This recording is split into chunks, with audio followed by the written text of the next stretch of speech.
I wanted to talk this morning, um, something I don't typically do, but I wanted to talk about craving this morning, but I wanted to talk about it in terms of how the Buddha talked about it and how he taught it. So some of what I'm going to share today comes from the suttas where he's talking about craving. And I don't have to tell you that it's everywhere in our lives. It's constant. Every living thing has a desire to live, and craving is what keeps us alive. I mean, if we want to boil it down to the simplest terms, our parents' craving for each other is what created us. Even painful feelings give rise to craving in the form of wanting to be rid of them. I crave not to feel pain or painful. We want to get rid of it. So whether we're seeking pleasure, as we talk about a lot, or avoiding pain, and they both involve craving. And the Buddha talked about three kinds, and I want to review those briefly this morning, of craving. The Pali word is tanha, T-A-N-H-A, which means thirst. It translates roughly to mean thirst.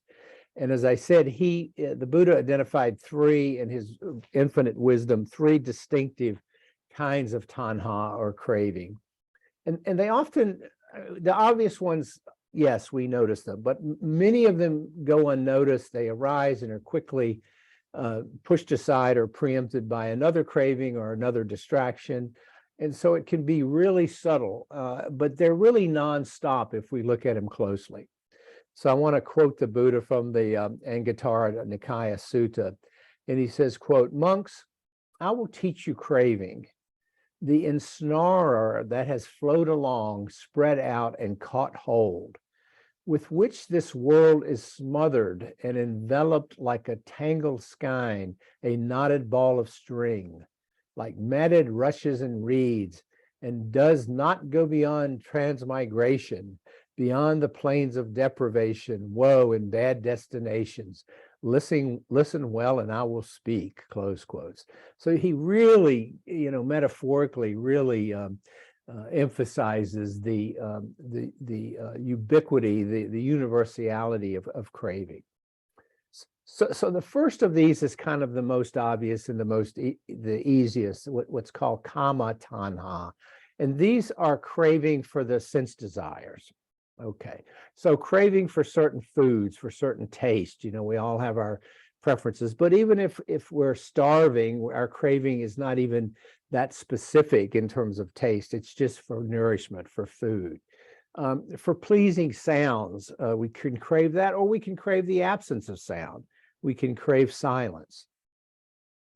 For touch, for sexual, affectionate, or comforting touch, or just being physically comfortable in the body, relaxing, or taking a warm bath or shower, that can be a form of craving. Craving for pleasant, comforting, inspiring sights, or craving to avoid unpleasant sights. Remember, it can go either way. It can go toward the positive or avoiding that which is negative. Craving for pleasant, refreshing smells, or for avoiding unpleasant smells or odors. And finally, remember, the Buddha adds an additional sense of thoughts. And he says, craving for thoughts that are confirming, useful, stimulating, and reassuring, or craving to be rid of unpleasant, negative, aversive thoughts, self-critical thoughts. And just think about how many different sense desires we have in any moment. I mean, they're constantly there. I want to listen to a nice piece of music. I want to see a beautiful sunset. I want to avoid seeing something unpleasant, and they're all adaptive unless they become excessive or preoccupying. And then they become, or unless they're aversive and we resist them, in which case they cause suffering. So that's the first type of craving that the Buddha talked about. The second type is what he called craving, the desire for existence and becoming what we are not. And this gets a little bit of can get a little esoteric. But what he's basically saying is we can crave to be other than we are, more wealthy, more younger, thinner, healthier, more athletic, better musician, better teacher, better whatever. The craving to become can be wholesome, where we want to be a better parent, a better friend, more generous, But if we fall short of that craving, we can suffer. I'm not enough this, I'm not enough that. Craving if we fail to meet our internal standard. So we crave to be other than we are, different than we are. We get attached to an internal standard and we suffer when we fail to live up to it. And even our longing for spiritual development can become a craving. What am I doing this right? Am I meditating right? Am I making progress on the path? Am I becoming a better person? And this craving can also result in greed, uncontrolled wanting, envy, impatience, self-judgment, temptation of all sorts, unskillful actions, and so forth. So this is one of the real common causes of suffering in our modern world, because it really has to do with standards, with cultural standards of perfection, with internal standards of how we should or shouldn't be. We are exhorted constantly to achieve, to accumulate, to acquire. And these goals, while, have to do with our survival and comfort, can also become a compulsion. We can get overly attached to them. They can become an obsession. And then in the extreme, people commit crimes because of their cravings for more money, for possessive relationships, and so forth. One of my meditation students told me recently, upon hearing about this type of craving, that his world seemed to be organized, as he reflected on it, around this type of craving, always judging himself on the basis of wanting to be someone other than he was. His life was lived, which I'm not good enough, healthy enough, wealthy enough, thin enough, strong enough, whatever.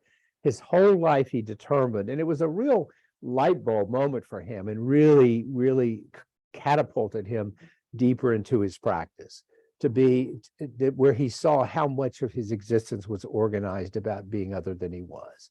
And that he could finally see how this was causing him endless daily suffering, needless suffering, that he had been unaware of until he recognized the source of it.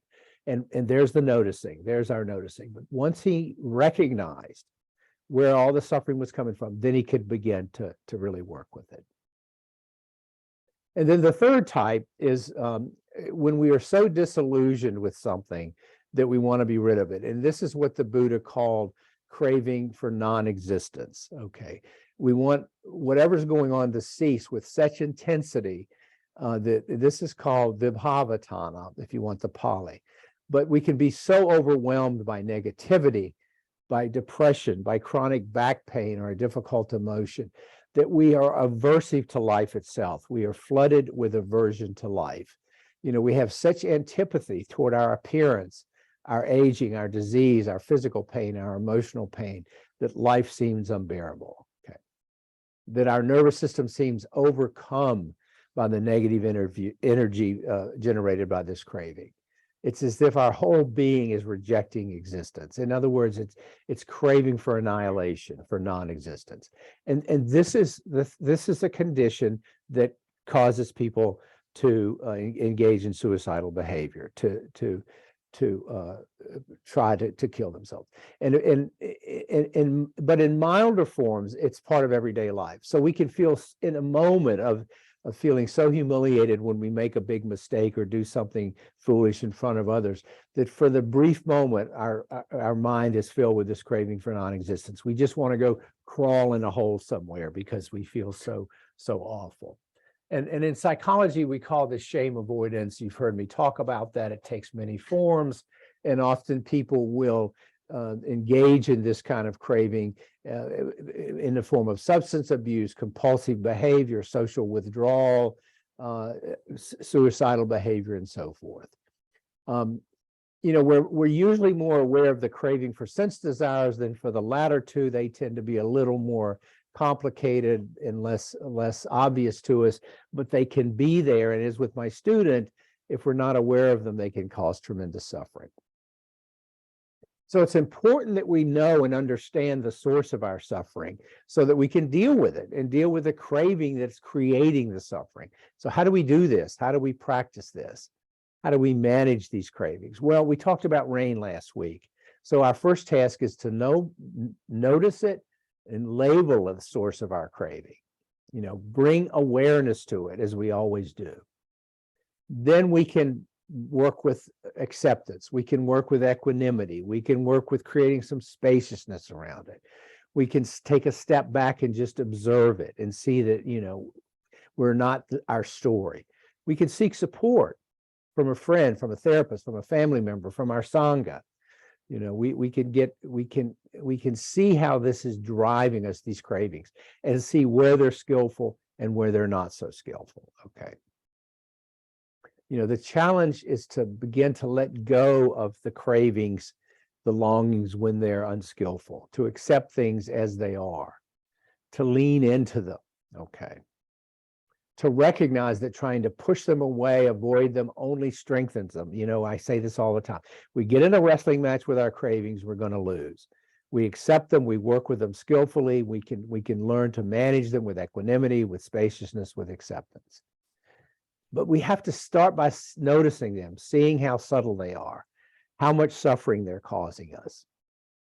So let me just finish by saying we don't need to continue to suffer. We're not just hopeless victims of our desires like a runaway train. Okay. We can allow it to be what it is, let go of it by accepting it. Desire has power over us, and craving has power over us, and deludes us only as long as we grasp onto it, believe the story associated with it, and react to it. As the Buddha taught, our freedom comes with letting go of these constant cravings. So let me leave it there, and let's talk about some craving this morning.